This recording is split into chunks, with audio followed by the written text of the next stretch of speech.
Bom dia, carinhosamente eu lhe convido para abrir a sua Bíblia na primeira carta de Paulo aos Coríntios, capítulo de número 15. Vamos falar sobre transformação nessa manhã. Eu creio que o Senhor há de falar ao nosso coração. Vai ser uma palavra breve, mas que peço a Deus que fique queimando no nosso coração durante todo este domingo ensolarado, bonito. Nosso Deus nos presenteou. Amém?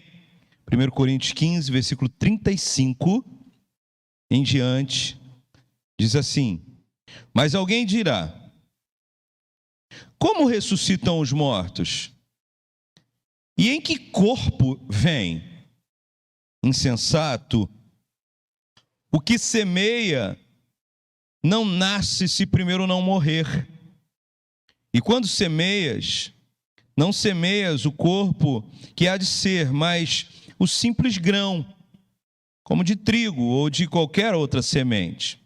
Mas Deus lhe dá corpo como lhe aprouve dar, e a cada uma das sementes o seu corpo apropriado. Nem toda a carne é a mesma, porém, uma é a carne dos homens, outra a dos animais, outra das aves, outra dos peixes. Também há corpos celestes e corpos terrestres. E sem dúvida, uma é a glória dos celestiais e outra dos terrestres. Uma é a glória do sol, outra é a glória da lua, e outra a das estrelas, porque até entre estrelas e estrela há diferença de esplendor. Pois assim também é a ressurreição dos mortos. Semeia-se o corpo da corrupção e ressuscita a incorrupção. Semeia-se desonra e ressuscita glória. Semeia-se fraqueza e ressuscita poder. Semeia-se corpo natural e ressuscita corpo espiritual. Se há corpo natural, há também corpo espiritual. Pois assim está escrito: o primeiro homem, Adão, foi feito alma vivente, e o último Adão, porém, é espírito vivificante.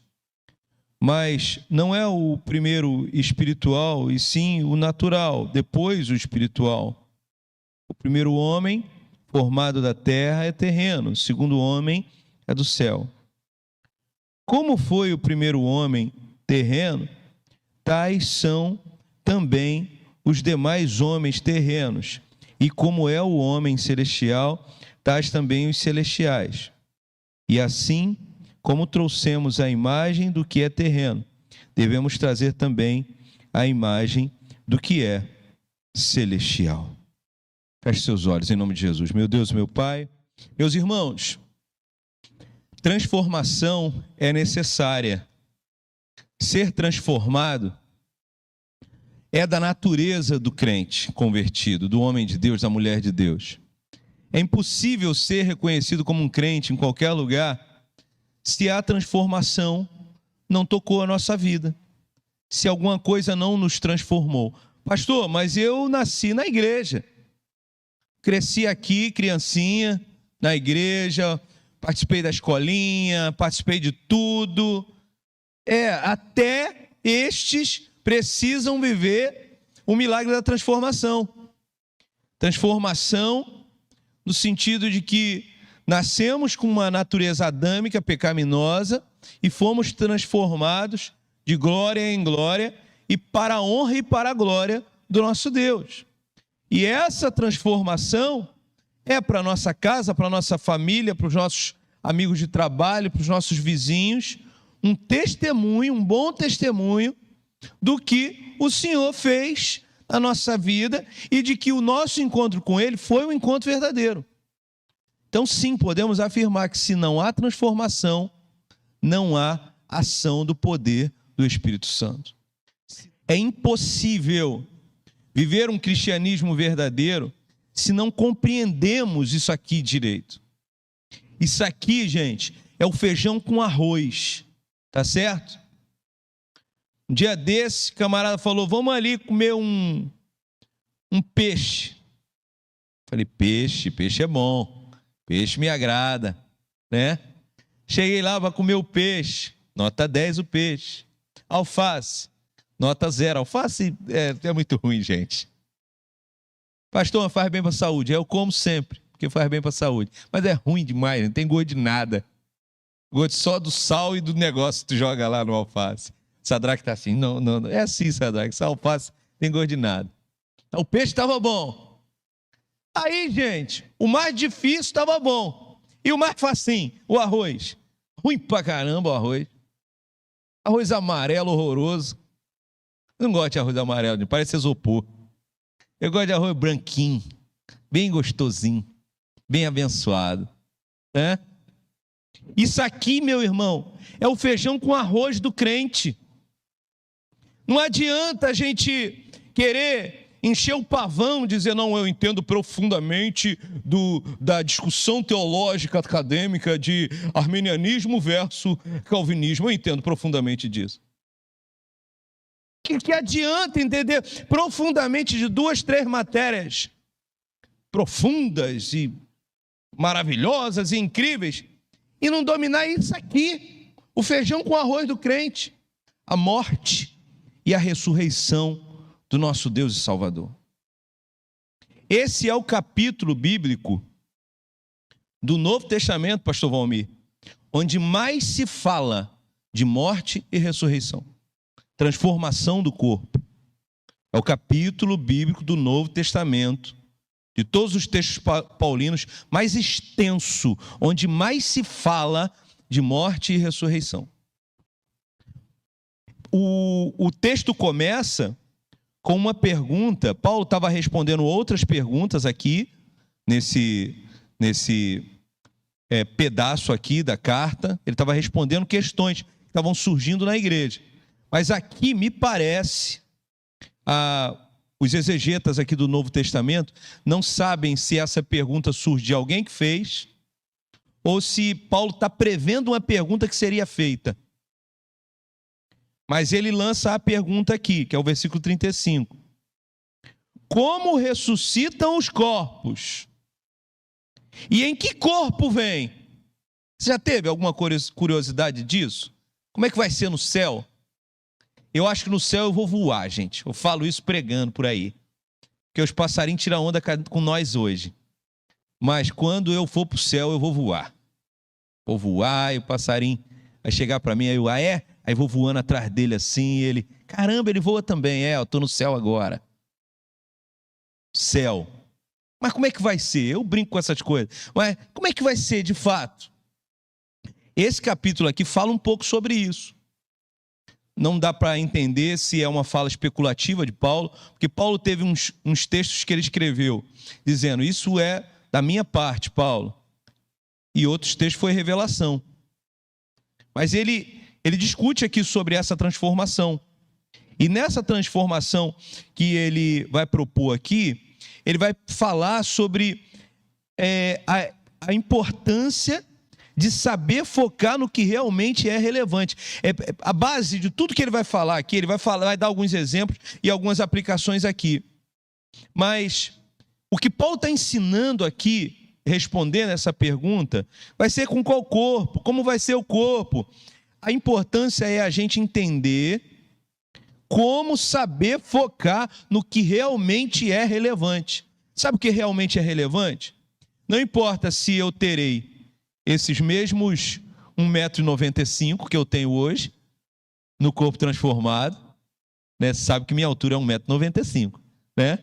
Então, não importa se vai ser 1,95 m mesmo, se vai ser 2,5 m, não importa isso.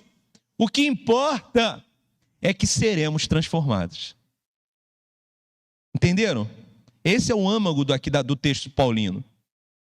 Não importa se seu cabelo vai ser punk ou um rastafari. Se vai ter pouco cabelo, muito cabelo. Sadraque está rindo, não sei porquê. Isso não importa. O importante é seremos transformados. Amém? Posso ouvir um glória a Deus aí para dar uma animada nessa manhã?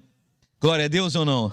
Ele propõe então aqui 3 imagens. 3 imagens. A primeira é a imagem das sementes. Ele propõe a imagem da semente. Ele compara, ele fala assim, uma coisa é a semente, outra coisa é o fruto da semente. Eu brinquei aqui pregando há um mês atrás, dizendo que eu peguei um caroço de abacate, mostrei para Alice e para o Miguel, falei, vocês já viram isso aqui? Sabe o que é isso aqui? Não. Isso é uma semente do abacate. Aí o Miguel fez aquela cara de espanto, ele faz umas caras de admiração maravilhosas, né? Aí já estou ensinando para eles que a primeira... Cadê o Felipe? O primeiro movimento do filósofo é o espanto, é a admiração. Aí o Miguel já demonstrando o seu veia filosófica, ele se espantou com aquele tamanho de semente, né? Que o caroço do abacate é grandão. Aí eu falei, agora nós vamos fazer algo, ó. Tem um vaso da mamãe que está vazio ali, que tinha morrido uma planta. A gente foi no vaso e plantamos. O abacateiro nasceu já. Está desse tamanhozinho assim, gente. O abacateiro. Aí Paulo vai dizer que uma coisa é a semente, outra coisa é o abacateiro. Ele não explica detalhes de como vai ser a transformação, mas ele fala, ó, tem relação. O que você está semeando na vida de agora vai reverberar na vida que vai nascer nessa nova transformação. Mas não é a mesma coisa. Então ele propõe aqui a primeira imagem, que é a imagem da semente. A segunda imagem que ele propõe é a imagem da carne. Ele vai dizer, um é a carne do boi, outro é a carne do peixe, outro é a carne da ave. São carnes diferentes. Então, a carne que vai ter no corpo, como será o teu corpo transformado, é algo diferente também. O que Paulo está tentando dizer aqui, isso é muito difícil, esse texto é muito difícil, mas o que Paulo está tentando dizer aqui é o seguinte: Deus é criativo, gente, para criar carnes diferentes, correto? Dá um glória a Deus aí quem vai almoçar um frango hoje. Dá um glória aí. Opa, um glória foi fraco. O povo está abençoado. Então, deixa eu mudar. Dá um glória a Deus aí quem vai almoçar um bifinho hoje. Já melhorou, glória a Deus.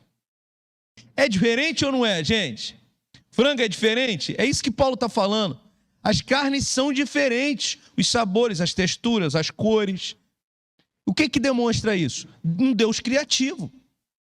Deus é criativo. Então, a conclusão é, se Deus foi criativo para fazer tanta carne diferente, por que ele não pode ser criativo para nos dar um corpo transformado novo, de uma espécie nova, de uma carne nova, uma coisa completamente nova?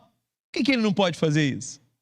Então a especulação é uma especulação sem tanta importância. O importante é crer que seremos transformados, que a obra de Jesus Cristo na nossa vida vai funcionar, vai acontecer, e Deus vai fazer diferença na minha e na tua vida. Amém, gente? E a terceira imagem que ele propõe aqui é a imagem dos corpos celestes. Alguns exegetas do Novo Testamento acham que esse corpo celeste são as estrelas, as galáxias, e outros acham que esses corpos celestes são os corpos dos anjos, dos arcanjos, dos serafins, né? Me parece fazer mais sentido esse segundo, porque logo depois ele vai fazer citação a Sol, Lua e estrelas. Então, por que ele repetiria? Então, muito provavelmente, esses corpos celestes que ele está citando aqui são os corpos dos anjos. Então, Paulo vai dizer, tem uma diferença entre os corpos dos anjos e os corpos terrestres. Ou seja, de alguma maneira, os corpos dos anjos são de moléculas diferentes. Gente, esse papo é muito legal. São de moléculas diferentes, átomos diferentes, composições químicas diferentes.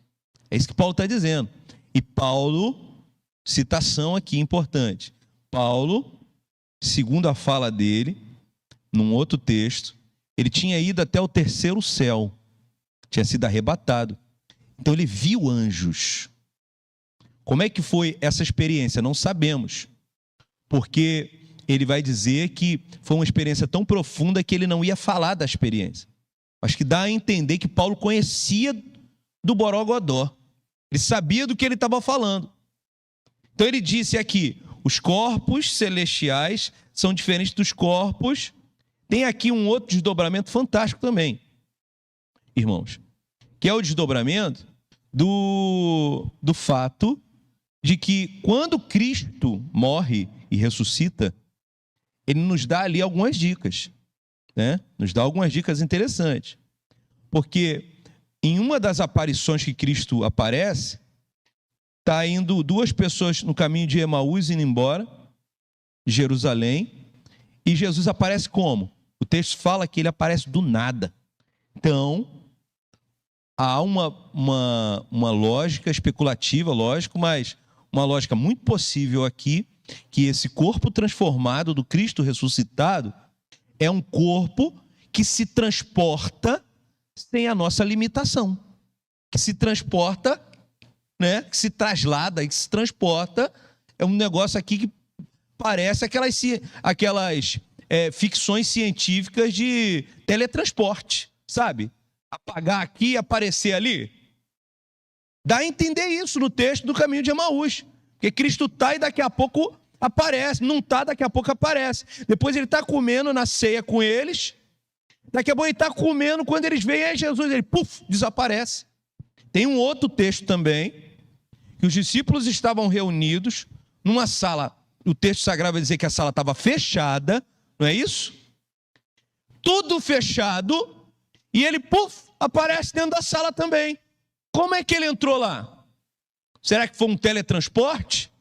Ou será que a substância do corpo dele atravessa a parede? Não sabemos. O que sabemos é que o corpo transformado é um. E o corpo a se transformar é esse corpo limitado que nós temos. Eu só falei um terço do que eu estudei para falar hoje, nessa manhã, mas eu vou terminar a palavra dizendo para você o seguinte: existe uma rica esperança quando eu leio esse texto.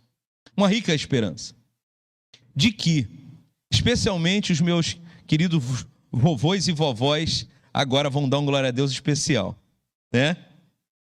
Quer dizer que quem sofre de problema de coluna vai ter o corpo transformado e no céu não tem problema de coluna. Eu posso ouvir um glória a Deus?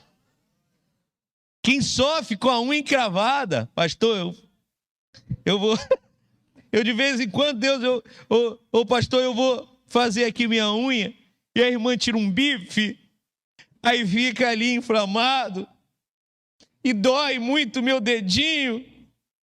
Dá um glória a Deus então aí, porque no corpo transformado ninguém vai mais tirar bife do... Corpo transformado, uma esperança maravilhosa de que viveremos com Deus por toda a eternidade, e o nosso corpo vai combinar com isso. Nosso corpo de hoje combina com a vida de hoje. Uma vida que vai se derretendo, né? Cabelinho da gente vai ficando mais fininho, vai caindo, vai ficando branquinho. Eu tenho uma mechinha branca, querido Davi, está ali nos visitando. Shirley, te vi também, minha princesa. Eu estou aqui, ó, eu tenho uma mechinha branca aqui. Alguns da intriga, da oposição, dizem que eu estou parecendo com Chimbinha do Calypso. Falam, mas minha mulher, que é uma mulher de Deus, fala que eu estou parecendo com William Bonner. Minha mulher está certa. Que esse corpo vai ficando assim, ó, grisalho, o pezinho de galinha vai aparecendo, né? A mãozinha que era esticadinha, já está enrugando, gente, olha aqui. 4,6 de puro suco, mas a mãozinha já dando uns sinais, né? O cara ia jogar bola com 20, corria, era uma beleza. Agora com 40 vai correr, no outro dia tem que tomar um Dorflex, 1 grama. Os sinais do corpo, né, querida Luciene, uma especialista, os sinais do corpo. Mas a esperança é que um dia teremos um corpo celestial, transformado. Gente, isso parece papo de ficção científica, mas é só a verdade das Sagradas Escrituras. Amém? Glória a Deus. Vamos ficar em pé, vamos agradecer ao Senhor por essa manhã.